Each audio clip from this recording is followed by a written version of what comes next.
And to talk to us a little more about that budget and this impending government shutdown, Congressman Richard Hanna joins us live on the phone right now. Congressman, how are you this afternoon? Doing well, thank you. Well, first thing I have to ask you is, what's the atmosphere like down there with all of this looming? Tense, and no one knows what the outcome will be. I doubt if there's a single person on the Hill who has an idea of how this will conclude. Do you, in your own opinion, do you see a shutdown actually happening tonight? People are preparing for it. All the staff here is preparing for it.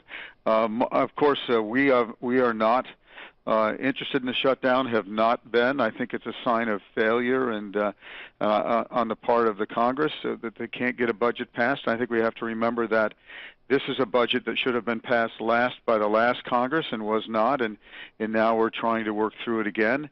And I think people that are calling our office and emailing us, it's about 3 to 1 that do not want it to shut down, and I understand there's a few people who are angry and frustrated and sick of watching this demagoguery that's going on in Washington that want the government shut down, but it benefits no one.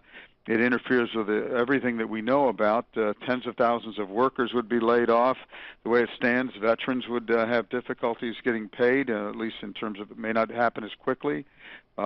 Just so many things, the court system, park systems, rural development, passports, all of the things we know would stop. Now, in the piece we just saw from a reporter, Jennifer Johnson, we heard that one of the big stumbling blocks between the parties in these negotiations is this federal funding for Planned Parenthood.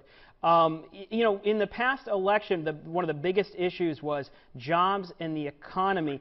Is the budget issue becoming a social issue? Are we moving a little off track here? I mean, what's your thought on that? Yes, we are off track, and I've maintained that in my 3 months of being here, that make it about the budget, make it about cost cutting, and get this passed and move on to the bigger issues of entitlements, because that is really where the conversation is going to begin. It's going to put this country back on a fiscally responsible path. These are not small dollars that we're talking about now, but it is important that we cut back on the 2011 budget, and I think that we could probably resolve this without these social issues involved in the process. And you know, I'm one of those people who believes that we should have made it about the money, made it about the dollars and the cutbacks, and moved onward to the bigger issues.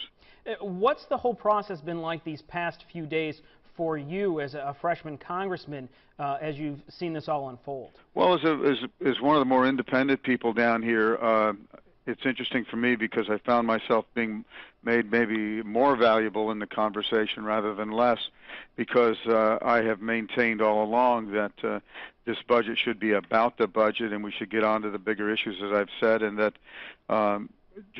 pulling in a lot of things that from the periphery that, frankly, you send over to the Senate or the President, they absolutely cannot sign, kind of guarantees failure.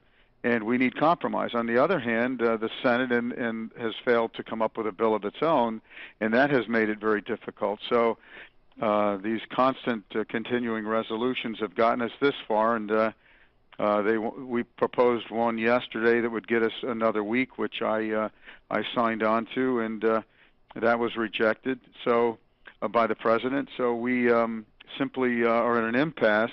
My hope is that they resolve this today, that they save some of these battles, which I know are very important to a lot of people, but save them for another day, keep the government open, and stop this impasse.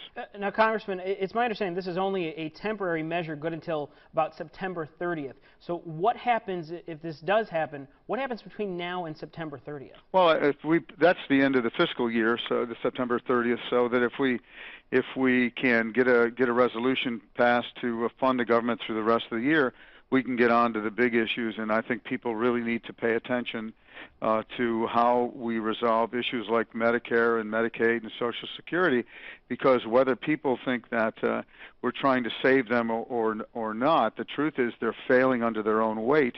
And if we don't begin to have a plan that makes them sustainable over time, they will be broke, they will be shut down, they will not exist anyway. We simply have run out of time and room to put these decisions off, and that's why it's frustrating to watch us bogged down right now on this rather small portion of the total money required.